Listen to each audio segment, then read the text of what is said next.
on behalf of India Business Group Chamber of Commerce, we are truly delighted and honored to have the presence of His Excellency Mr. Sushil Kumar Jiwarajka, Honorary Consul General of the Greece in Mumbai. And the topic is pretty much interesting. While we all have a question mark, in our minds, and we get into the thought process of use of technology to bridge rural divide. Well, my dear lovely friends, we are extremely, extremely honored to have Sir here with us. And we had him exactly a year back, at the same point of time during the virtual shows at India Business Group Chamber of Commerce.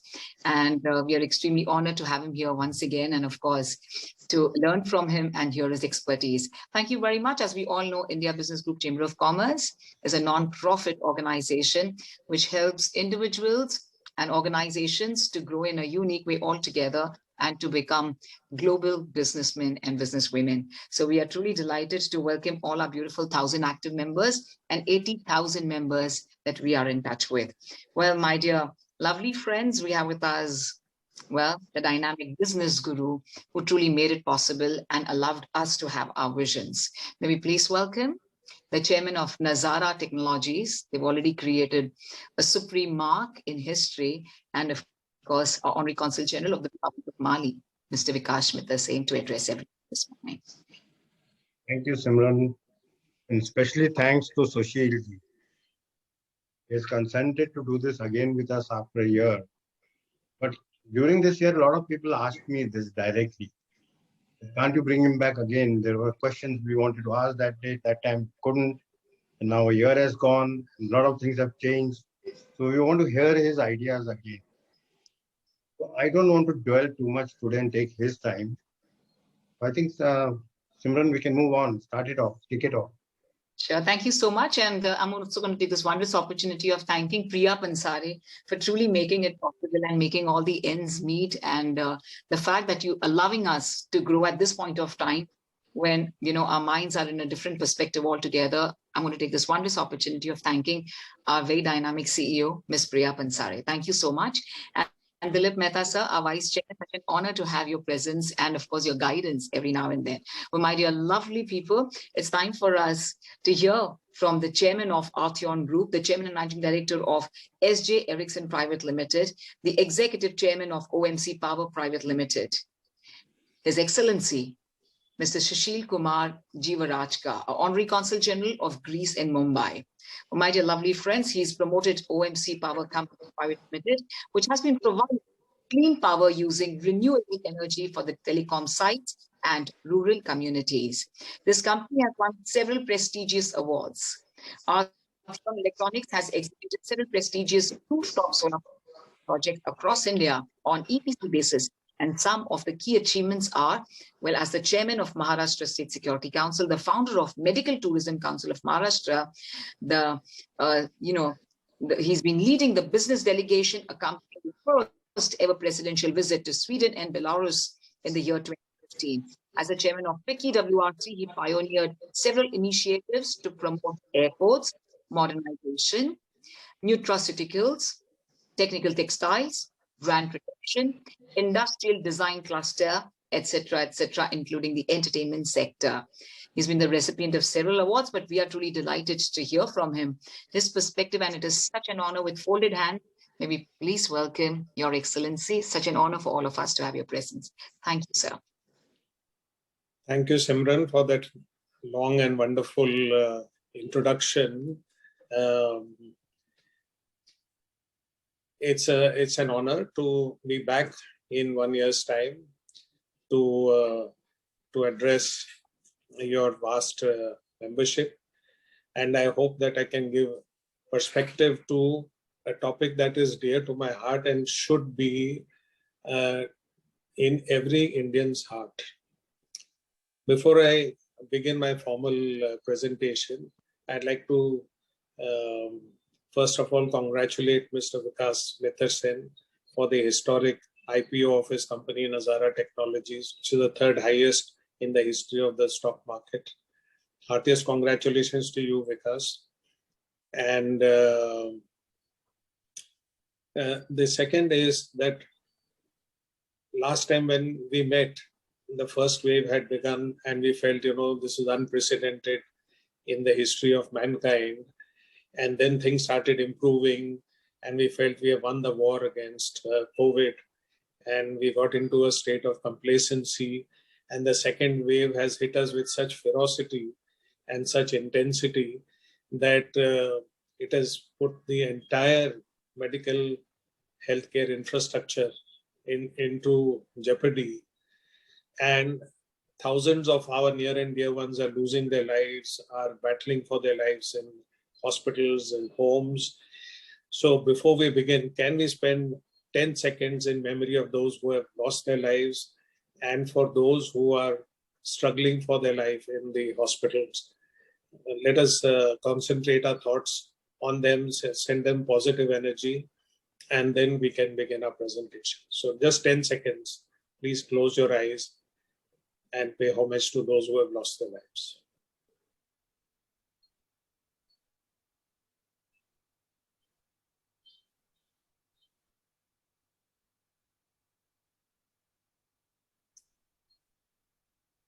Thank you.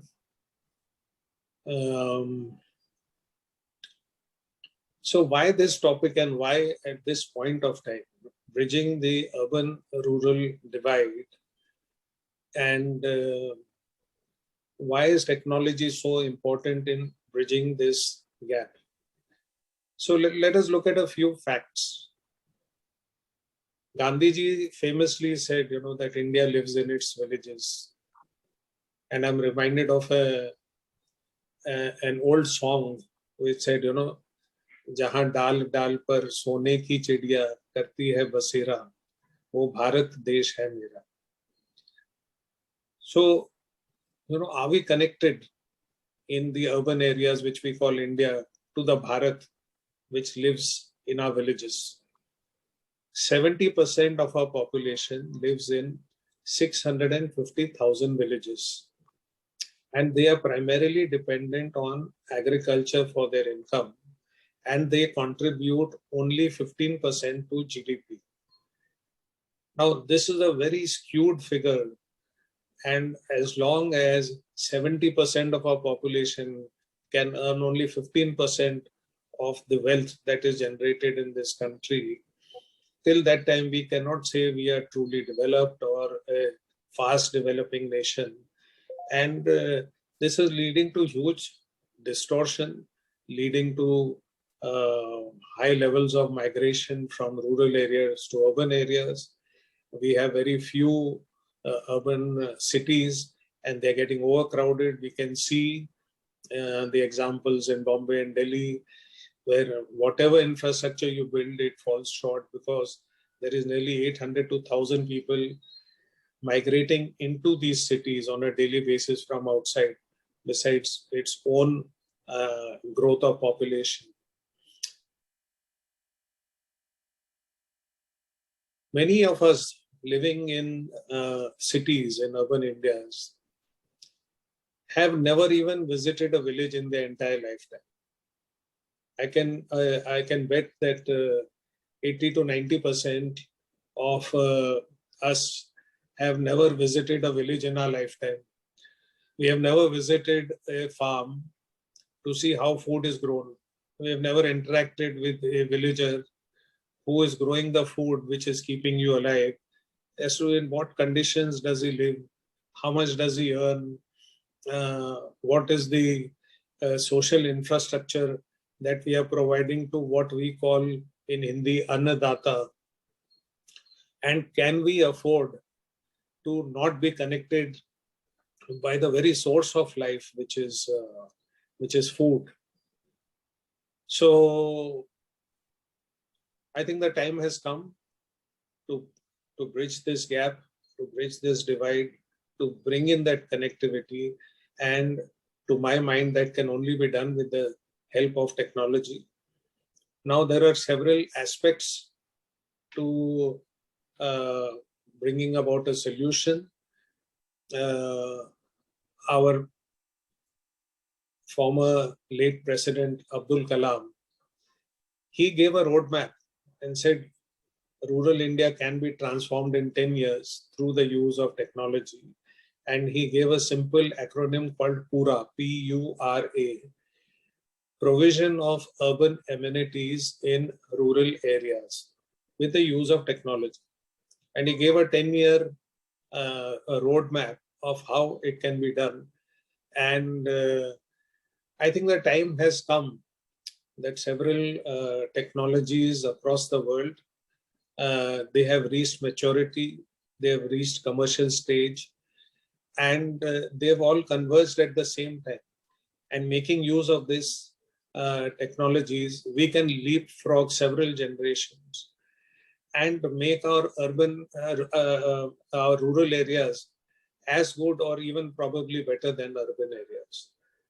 Now, what are some of the key building blocks to make our villages smart? We are talking about smart cities, but why can't we make our villages smart? So the areas that need attention are water, agriculture, rural incomes, education, healthcare, digital communication, power, waste to energy, etc. And each one of them is a vast subject and can take an entire day to discuss. So I will try within the next 50 to 60 minutes to give you a perspective on each one of them through actual models and examples which have been executed on the ground very successfully and which can be used to be replicated across the country. So let me begin with water. Kamala Harris very recently made a statement that the Third World War will be fought due to a water shortage. In India, several of our cities are completely running dry of water, beginning with Bangalore, Chennai, and then Delhi and Mumbai will follow. In South Africa, one of their cities ran dry of water and it was being sold for 5 to 10 liters at $10 per liter. We might not be very far away from such a scenario unless we control it. Now, India has been blessed with so many rivers. Some of the longest rivers in the world are flowing through India. And we have on 3 sides a very vast coastline. So we are surrounded by ocean. So, you know, although we have so much of water, yet we have every year suicides due to famine and water shortage. Scientists have said that the amount of monsoon that we have, the precipitation of rainfall is sufficient to provide clean drinking water to our entire population 7 times over. It is not that we don't have sufficient water, but the tragedy is that 80% of the water flows away into the sea. Nearly 15% of the water goes into crevices from where we are not able to extract it. So we're left with less than 5% of the water that we get through the monsoons for our drinking and other agricultural and industrial purposes. So how can we increase this? You know, suppose this 5%, if we were to increase it even to 20%, it would give us 4 times the amount of water that we currently have. What do we need to do this? In 2003, Mr. Bajpayee had set up a committee for interlinking of rivers under the chairmanship of Mr. Suresh Prabhu. The idea was that there are various rivers in India which flood every year and cause a lot of havoc. And on the other hand, there are various rivers which go dry and therefore lead to drought. Now, if we were to link the rivers which flood to the rivers which go dry, then you solve both the problems of flooding as well as drought. A big team of scientists worked on it. We made use of satellites and satellite imagery, and technology has really made it possible to find out which river should be linked to which one at what point and what should be the route, etc. Unfortunately, after that euphoria of the first 2-3 years, it was just dumped and it is now being revived again. So the first solution is interlinking of rivers with the use of satellite imagery as well as modern technology to do it at a very rapid scale. The second one, we all hear about RO plants. RO is reverse osmosis. The problem in RO is that 50% of the water that you process has to be thrown away as waste. Now, in a water-starved country like India, we can't afford to waste 50% of water just to be able to get the balance 50% as clean water. Now, there are new technologies with new membranes developed in the US by Indian scientists where you can retrieve more than 95% of the water, where the life of the membrane is 5 to 6 times more, where the energy consumed to produce that 1 liter of water is substantially lower. So we need to make use of these modern technologies to provide clean drinking water to our villages. 70% of the sickness in rural India is waterborne diseases. Now imagine if you could give clean drinking water, you could address 70% of sickness in rural India. And you know what is the healthcare cost and what it does to productivity and how it can impact rural savings. So the second way of addressing water is clean drinking water. The third one is rainwater harvesting. Bombay is blessed with so much of monsoon. Every building has the potential to make use of rainwater harvesting. And if we were to store this water, now the BMC is talking about underground storage tanks in the low-lying areas where we are having flooding. If we could save this water, then the water we are extracting from rural areas, we need not extract because we can meet our own needs. And we can leave the water that is we are drawing from 200, 250 kilometers away for the use of our rural population. Now I come to the next topic, which is agriculture. Within agriculture, you have horticulture, you have floriculture, you have medicinal herbs that can be grown. You can have high yielding and exotic vegetables that can be grown. Now, a large portion of our farming in India is essentially 3 crops, that is wheat, rice, and sugar. Now, sugar saps so much of water that it will make the rest of the region completely dry. And when you convert it into sugar, it is leading to diabetes. We are having so much of surplus sugar that we want to export it. So in effect, we as a water-starved country are exporting sugar. And sugar is water, right? So we are exporting water. Imagine the tragedy of things. Similarly, rice needs a humongous amount of water. We are having more than 100 million tons of rice and wheat procured by the government, lying in FCI godowns, and the quantity is so much that it is spilling over onto the roads. It is infested by lizards and rats and cockroaches, and a lot of that stock is unfit for human consumption.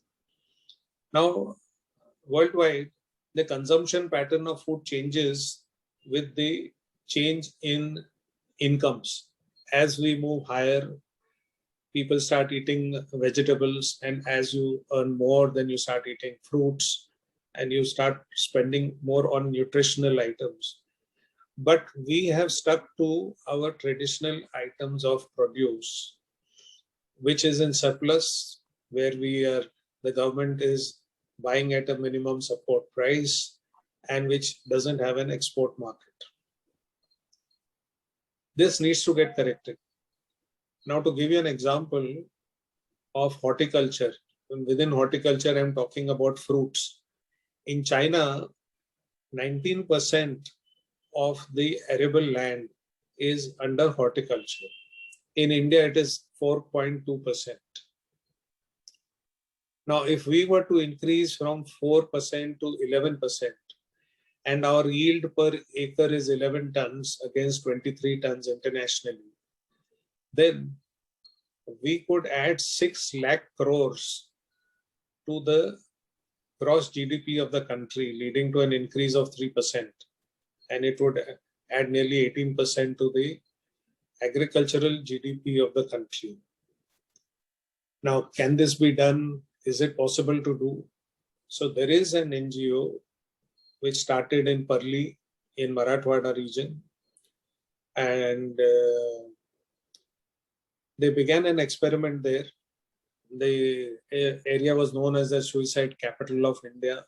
Water was available for half an hour per week, and people's average income was 10,000 per acre per year. As a social activist, Mahatma Gandhi decided that we have to bring about a permanent change rather than just accepting it as a fait accompli. And he began doing it in a systematic way.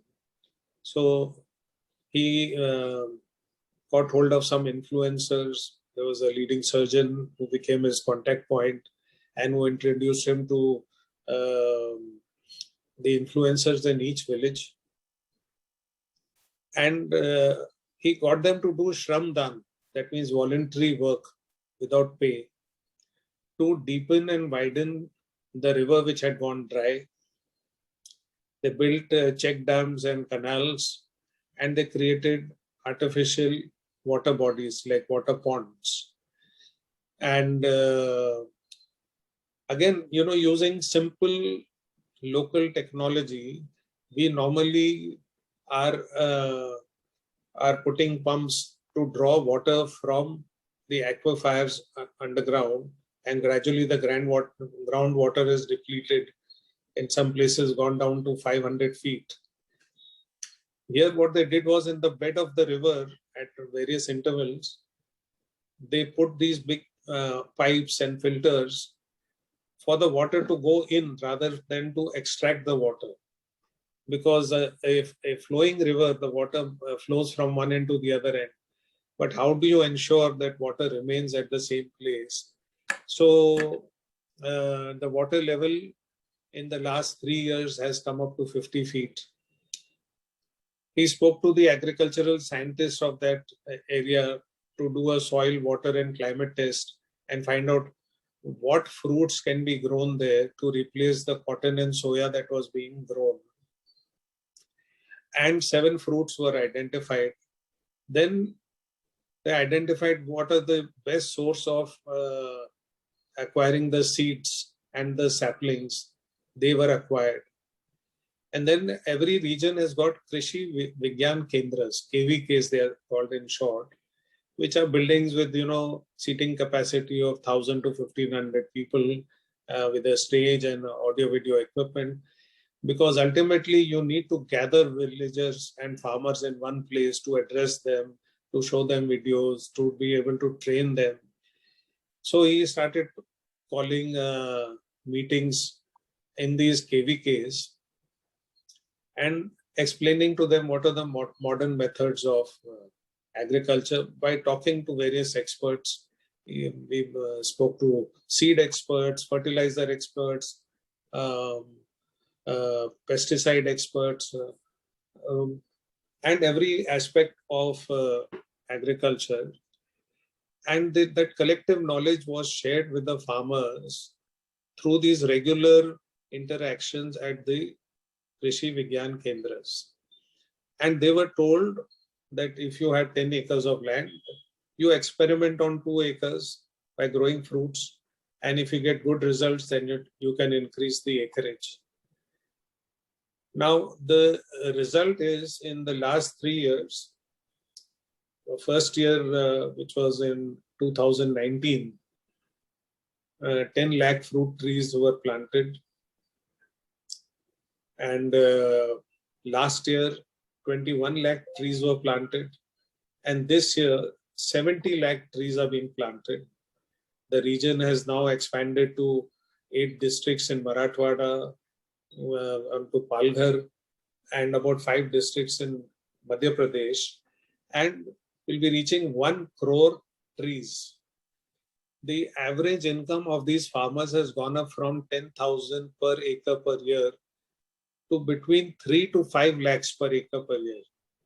Now, friends, just imagine somebody had 5 acres of land. 3 years ago, he was earning 50,000 rupees a year, and now is earning 15 lakhs of rupees a year. What it will do to his lifestyle, what will it do to his consumption pattern, what will it do to his own livelihood? Will he be committing suicides? Will he be committing murder, rape, theft? We have found a direct linkage between the crime rate and the income levels. As soon as the income levels go high, the crime rate comes down. There were hundreds of illicit liquor shops, which voluntarily, by educating the women folk in the villages, have been shut down. And the source of crime in rural India is illicit liquor. They take to gambling, rape, murder, theft. These have all come down dramatically in the areas where the incomes have gone up. And just in the neighboring districts, the scenario is exactly the opposite. So this is very much possible. Mr. Modi has been given a brief of this project, and he has invited this group to come and give a presentation of how this model can be replicated across India and then also taken internationally. So diversification of the crops that are being grown. There is also intercropping. That means, in the same field, while you're growing papaya, you can also grow watermelon, or you can grow chilies, and you can grow lemon, and how it can improve the yield. We also got expert technology from Israel. So in the traditional way, you could grow 150 trees per acre. With the new intense technology, you can grow up to 900 trees in the same acreage of land, and thereby bringing about this dramatic increase in income. Of course, using the right pesticides, using the right amount of fertilizer, drip irrigation, because water is so precious, we have to ensure that we use only the right amount of water, when, how, and Israel is the world's best country in water technology. So we're bringing in that knowledge from there. Then you would have seen that drones are becoming used in a wide variety of sectors, and it's a fairly recent technology, but its usage has dramatically changed. In the agriculture sector also, it is gradually gaining importance, and you can use these drones for aerial survey, for spraying of pesticides and fungicide, etc., and for managing of the locust. You would have read that we had the locust invasion in this last year, and which destroys thousands and thousands of acres of fields. So we can make very effective use of drones, which have become very cheap. There are outsourced agencies which are providing these services. I think you can also make use of satellites, which we are doing in these areas. Every 5 days, there is a satellite which which circles the earth, and it will give you exact pictures of where the field has gone from green to yellow, where the plant is decaying or where there is a problem. And it provides those images which can then be shared with the farmers so that they can take corrective action before it spreads to the rest of the field. Now, we're also making use of urban call centers in Mumbai to get the farmer information about his soil, water, climate, what he's grown, what was the yield. You can track down, say for example, if you're having a mango, to the seed, from which patch it came and from which manufacturer it came, to find out why a particular crop was good and why a particular crop was bad, and then take corrective action. You can start doing geotagging. You need to do clusterization. You know, Alfonso mangoes, they are grown in Ratnagiri and they are now geotagged. So worldwide, if there is an Alfonso mango from Ratnagiri, it gets you a premium pricing. The same thing can happen with other fruits. If we have to get the right pricing for them, we are encouraging farmers to grow one particular fruit, one fruit per village, because you need a certain minimum economic size for traders to come and buy your produce. This is extremely important, and it takes a long time to convince our farmers the benefit of growing the same fruit or the same crop to get to an economical size. Now, our average land holding is very low, and therefore they have to buy all their agricultural inputs at retail prices, making it uneconomical.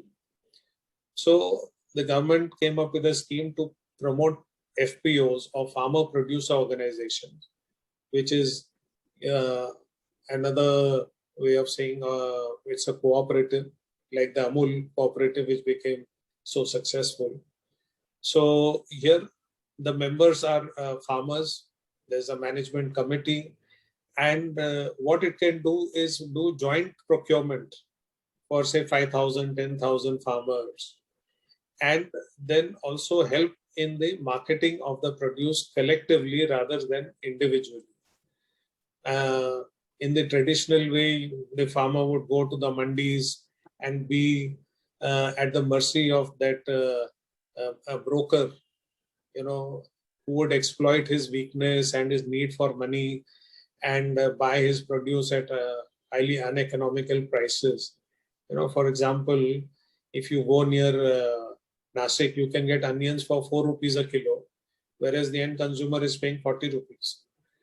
So what is important, particularly when you move from rice and wheat to these perishable commodities, that the post-harvest infrastructure has to be put in place, which means sorting, grading, packing, branding, establishing the entire cold chain, establishing micro warehouses near the fields, logistics, transportation, branding, e-commerce, sale to corporates, and exports.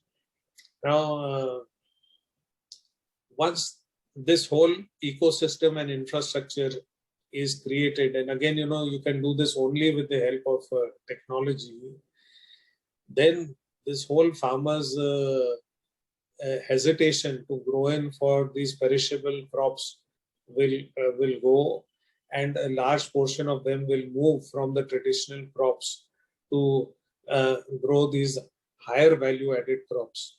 So I mentioned about fruits.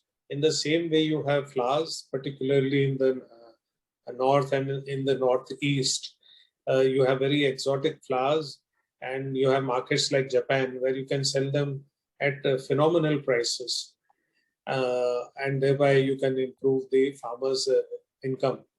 In the same way, you can find now that Ayurveda is growing not only nationally but also internationally. And for that, you need rare medicinal herbs which sell at extremely high prices. Some of them even sell for 1 lakh rupees a kilo. So that can be encouraged, and different parts of India could be growing these medicinal herbs to improve their incomes and therefore their livelihoods.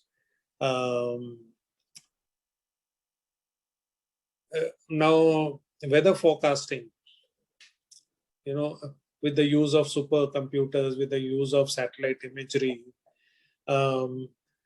will be a very important tool to provide warning signals in advance.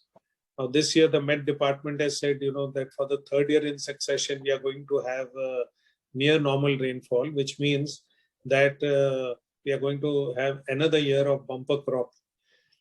Just to give you some information, last year, despite the lockdown, the one silver lining was that the export of agricultural produce increased by 18% to 2,75,000 crores. But we have the potential to not be complacent about this, but actually increase it to even 20 lakh crores.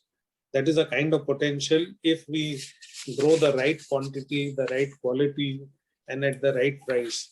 It is a tragedy to see that we Indians are preferring imported fruits from kiwis from New Zealand and Australia, and apples from here, and other exotic fruits from Thailand, whereas we have the potential to grow all these in India. So it could also lead to import substitution and thereby increasing farmer income. Now, supercomputers at one point of time were very expensive and was the privilege of large organizations like NASA.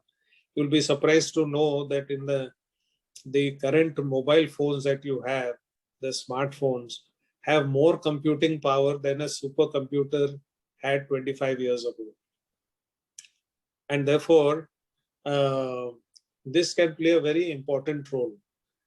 Now, in India, we have more mobile phones than the population of India. You go to the remotest part of the country, he might not have electricity, he might not have water, but you'll find that he has a mobile phone. And internet access, we have now 500 million people accessing the internet, but more than 400 of these 500 are accessing it on the mobile phone. When Jio dropped the rates dramatically for data usage, you suddenly find that rural India has got connected to the outside world. And they are making use of it in many ways.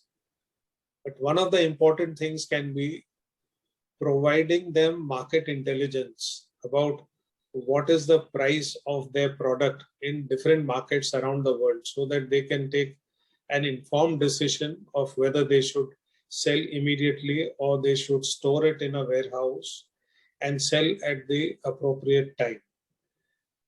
And the FPOs, the farmer producer organization, can play that role of gathering that information on real-time basis through the internet and then providing that information to their farmer members so that they can sell at the right price, at the right time, and not at any time, at any price. Now, one very important aspect of improving this farmer income is training. Training. That's another form of education. And how do you train hundreds of millions of farmers across a vast country like India? This is only possible through use of technology. Today, you can do video conferencing. You gather them in this Krishi Vigyan Kendras, and the best trainers in the world would be providing training to the remotest farmers in the country.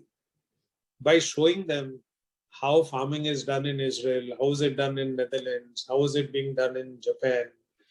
Japan has started promoting vertical farming, where the water consumption is 1/4, the productivity is 10 times, the cost is much lower. It can address the problem of land shortage, because we have such small land acreages, can be addressed with the use of this modern technologies. So, as I said, geo-tagging, making these clusters, creating these opportunities for micro-entrepreneurship. As I said, establishment of these micro cold chains. For example, you can have solar powered cold storages. You can have e-vehicles for the transportation, and you can provide microfinance. You can do linkage through a very modern platform like the Geo platform, where all players in the value chain, right from the seed procurement up to the export of the final product, can be done through a single platform. All the invoicing, all the transactions get captured onto a single platform using blockchain technology, highly encrypted, there is security, highly scalable. Starting from 2 people to 200 million people can make use of a single platform to conduct their transaction, thereby bringing down transaction cost, bringing down time, and helping them to enter the export markets, as well as for selling to corporates. Now, organized retail is coming into the food business as well, whether it's Nature's Basket or Geo or Godrej, Big Bazaar, etc. And they need to buy in an organized fashion large quantities of a particular quality, quantity, and variety. Pepsi and Coca-Cola, for example, they also have a very large food division. They buy potatoes and tomatoes, very, very large in contract farming, but they need of a particular variety. And that is why they have consistency. When you go to a McDonald's or a Pizza Hut, every time the taste is exactly the same. It looks the same, because these are grown in very controlled environments, and they pay a premium price for this consistency, for this quality. And that is only possible when you do large acreages of land. If you want to bring in mechanization, as I said, drone for one small farmer might not be possible, but an FPO can hire one drone and use it for, say, 1,000 farmers at a time. A tractor can be bought by one organization and given to smaller farmers to plow their fields over a period of time. So a lot of this can be done by clusterization and by forming these FPOs to make use of modern technology. Now, another problem that these villagers face is finance. They're always in the clutches of these middlemen.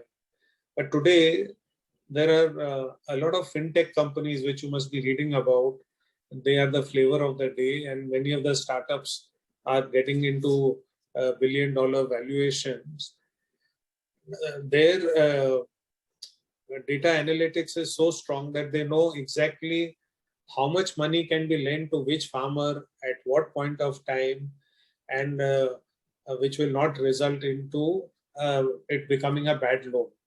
So with this knowledge, and if we can start providing microfinance to the farmers at the right time, he buys all the agricultural inputs just before the season, and thereby is able to get the full output of his land.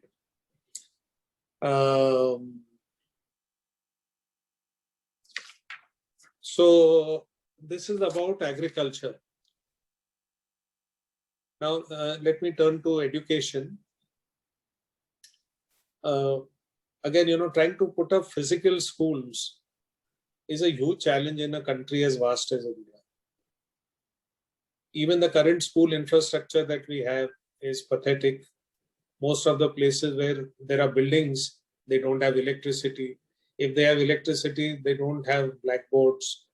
If they have blackboards, they don't have teachers. If they have all this, they don't have students because they are far away from the homes. The children are helping their parents on the fields and therefore have no time to go to the school. So what should we do? Should we let them be without education? No. Technology again will provide the solution.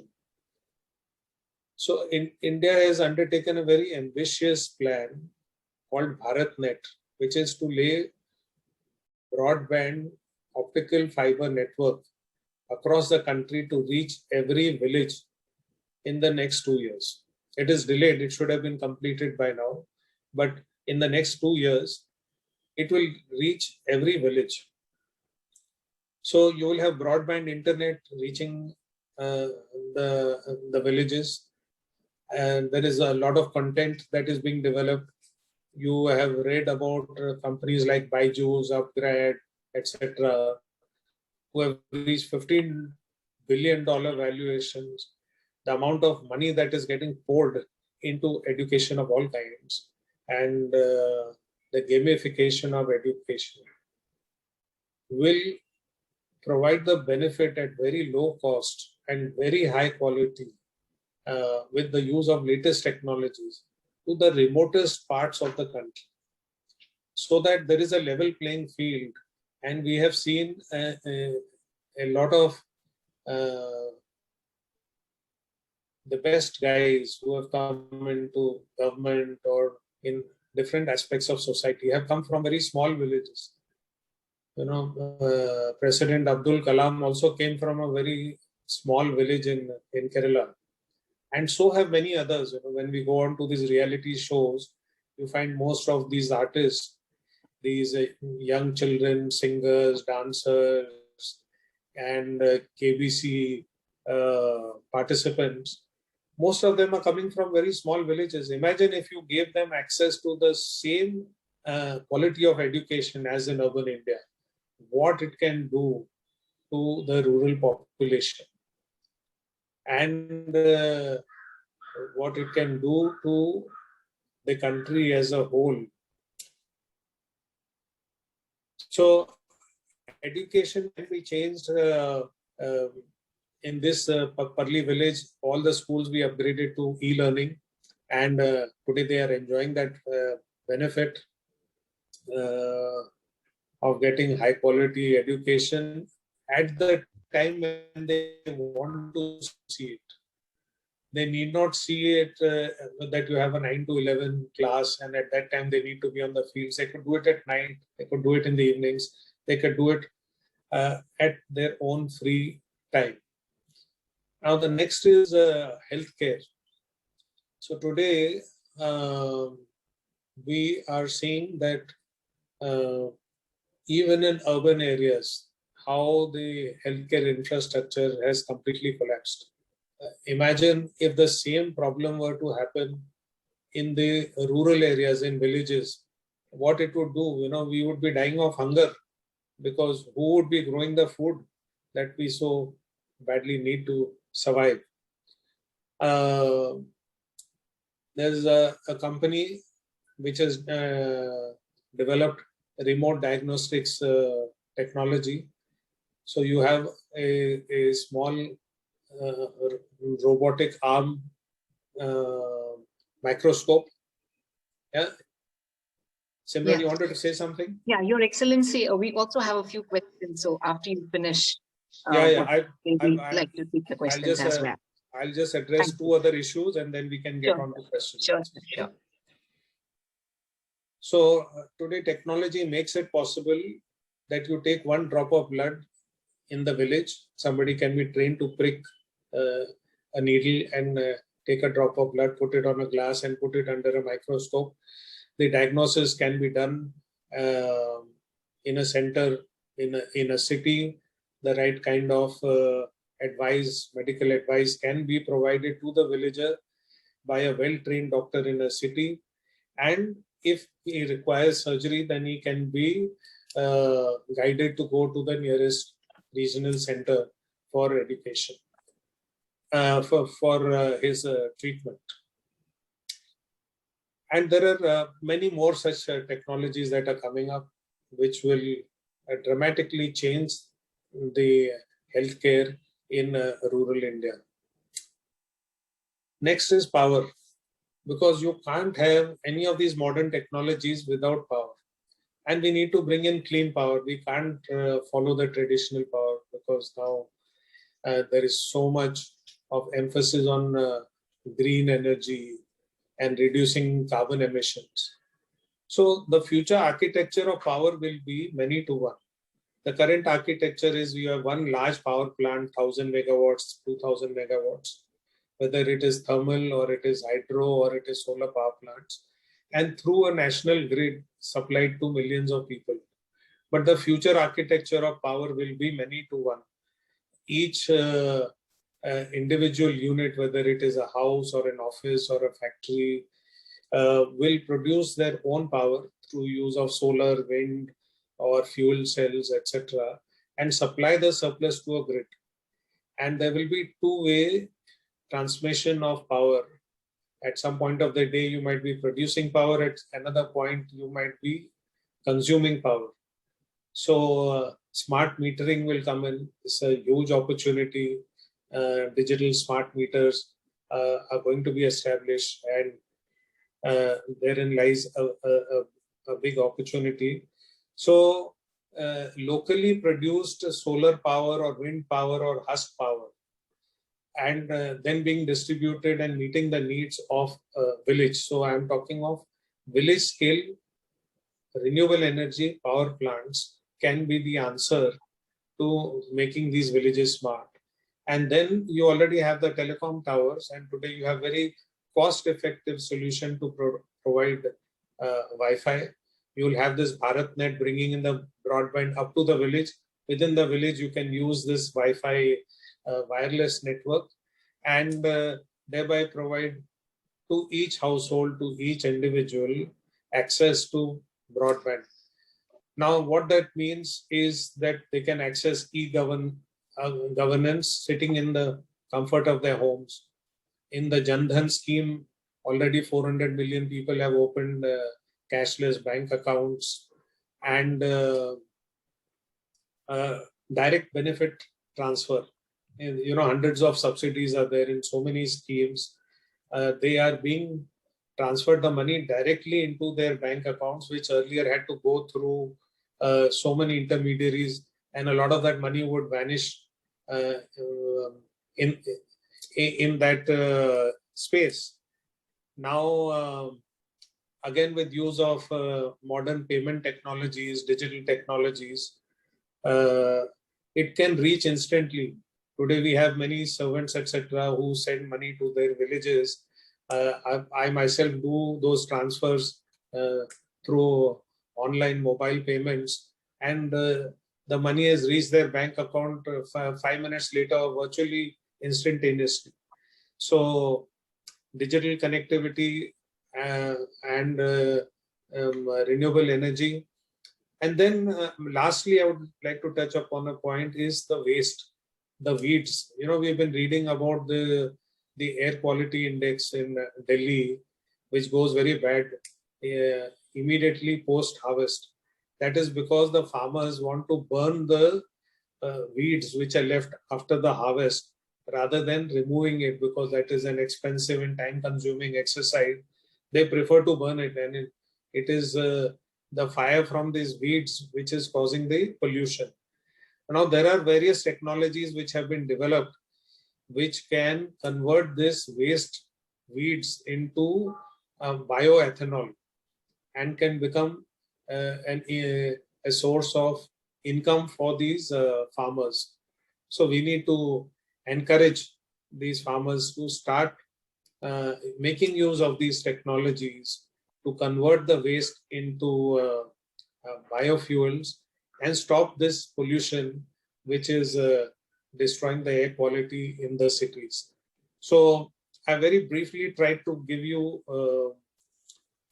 a broad snapshot of how technology can bridge the rural-urban divide, how rural incomes can go up, and how virtually in a matter of 5 to 10 years, you can upgrade them to smart villages rather than having only smart cities and the villages remaining archaic.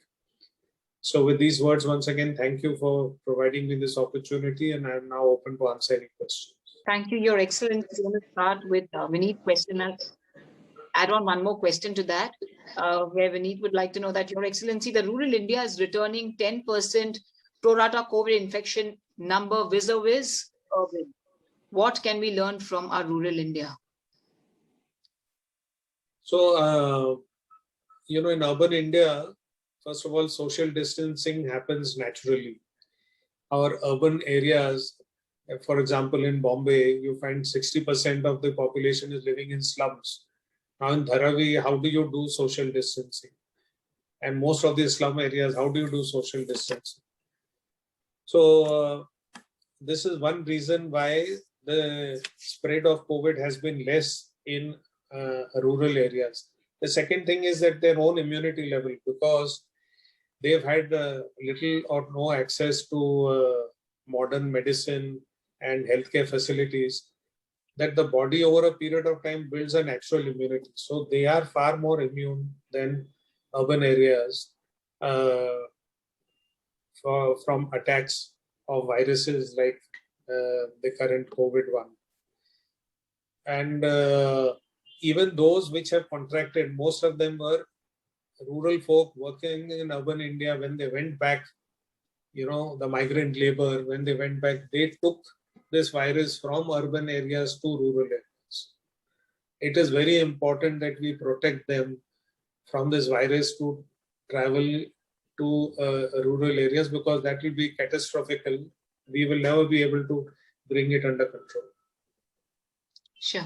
So we take busy call after 15 minutes. Yes, Vikas, sir. We're going to take Dilip Mehta sir's question, which is about various plans of our government on water, agriculture, climate change, etc. Considering the present unprecedented crisis, how about timely implementation of those plans for uplifting rural India, in your expert opinion, Your Excellency? Simran, I'm really sorry, but we are running out of time. It's already 12. Sure. So we'll request Vikas sir to kindly conclude it. Oh, yes, please. Yeah. Already, yeah? Yeah, it's already 12. So to continue a little bit from what we just heard, I am also a farmer, or I was. I used to live in a small village near Sangli, and by chance we had 100 acres spare. I put up about 8 fruit into more than 200 trees each, and that was a really interesting thing. Every year we got like different seasons, different fruit. I would myself suggest city folks to go and do something in the rural area. If nothing, put up a 5-acre plant. If not too far, if you are from Bombay, go to Pune and around the areas, go to Lonavala, get your hands dirty, get down into it. And when he was talking about water, I picked up a lot of his ideas, because I am myself writing a book on water, in the water woes of India. I'm going to consult you, sir, on that subject.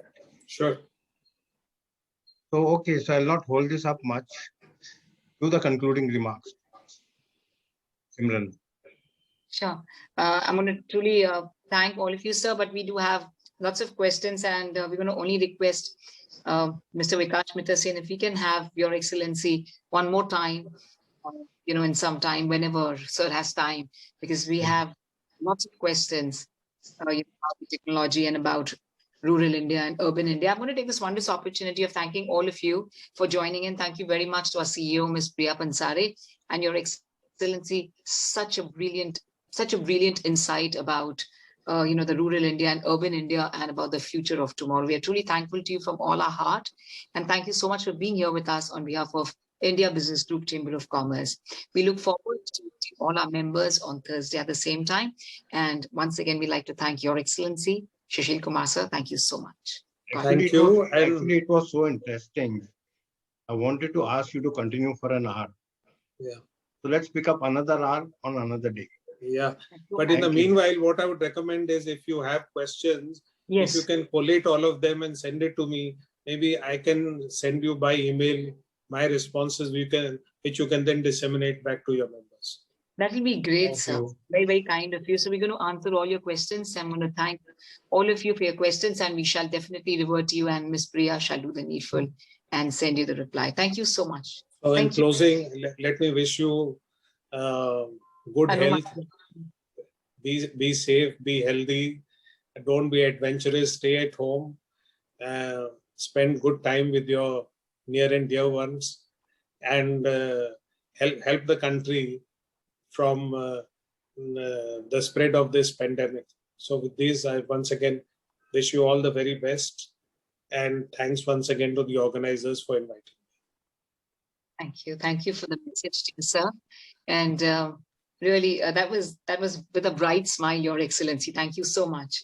Very, very heartwarming. Yes, be at home at the same time, be with your family and be with your beautiful vision, and be here with us with India Business Group Chamber of Commerce. God bless.